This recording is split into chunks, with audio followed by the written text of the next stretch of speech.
Hey guys, welcome to my channel. This is Tracy, and today we'll be making a Rocketbook Everlast Bullet Journal. So typically what you need for a Rocketbook Everlast journal is a Rocketbook Everlast. I have it in atomic red, but you can get whatever color you want. Also, you will need a Frixon Erasable pen. I have the 0.5 retractable one, but yeah, Frixon pen. And lastly, you will need a Sharpie.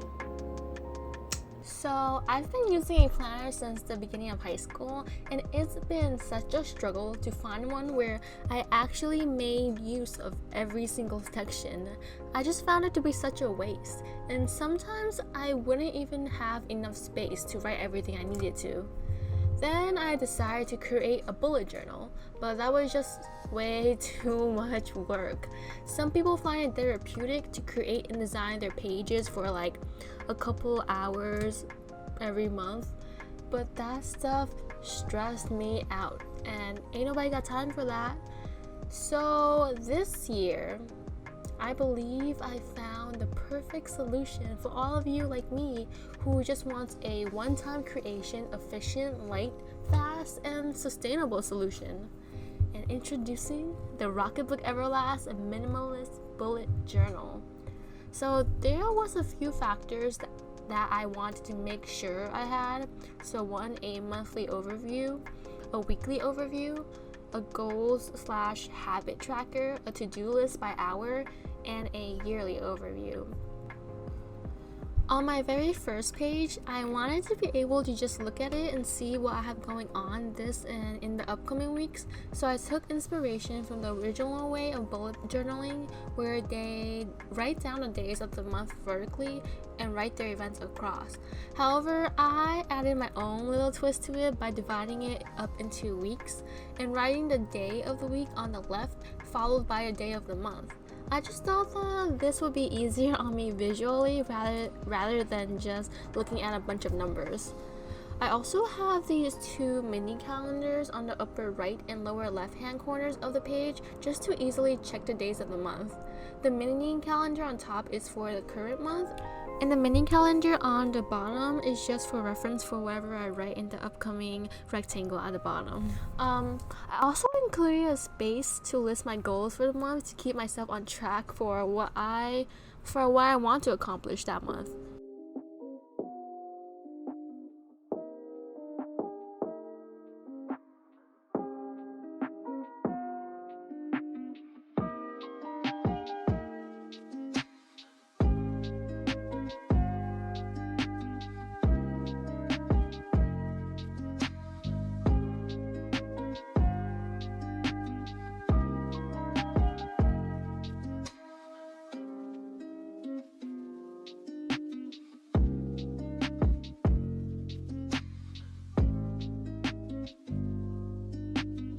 My weekly spread is quite traditional, except for the fact that I made a separate column to keep track of my habits.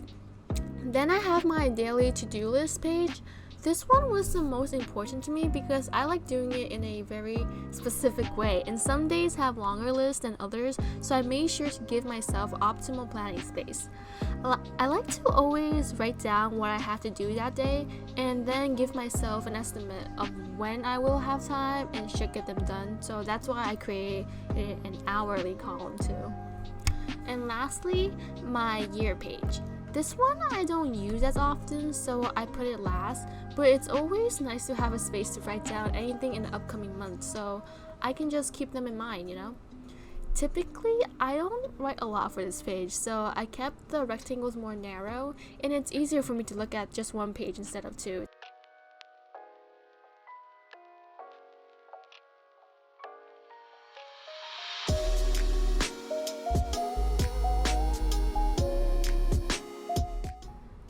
To make this all final, I took my blue Sharpie and just started tracing everything, wiped off the Frixon pen marks, and went back to retouch some areas.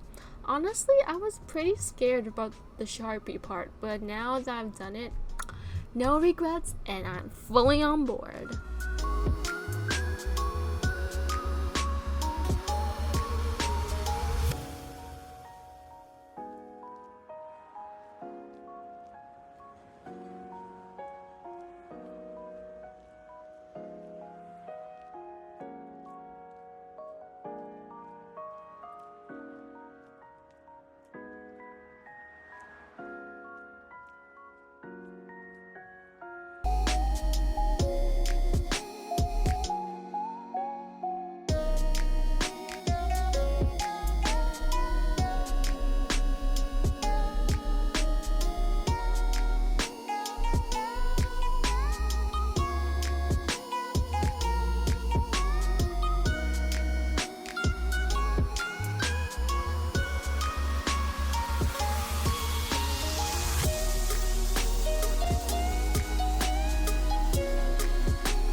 specifically catered to the way I do things, so it's been very convenient. Like the moment I open it, I see what I want to see. Cool, next page. Oh, this is what I have to do this week. Cool, let's see the day of the week.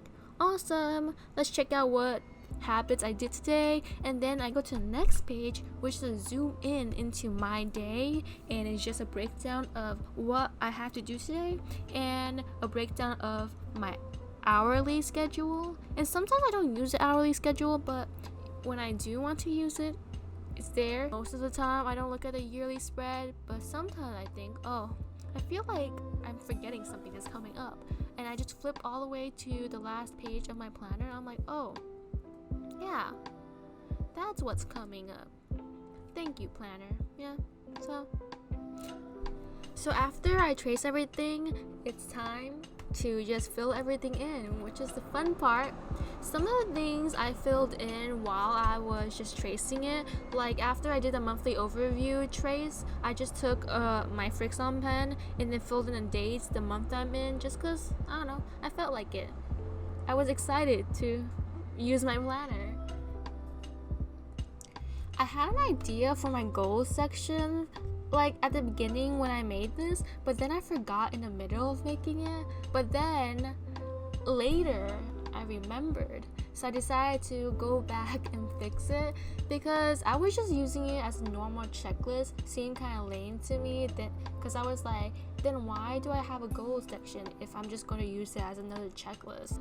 How I use it now is just every morning I wake up, well, almost every morning I wake up, I open my planner, I see the weekly page, see what I wrote down a couple days ago on what I have to do today, and then write in whatever I didn't finish yesterday along with what I want to do today.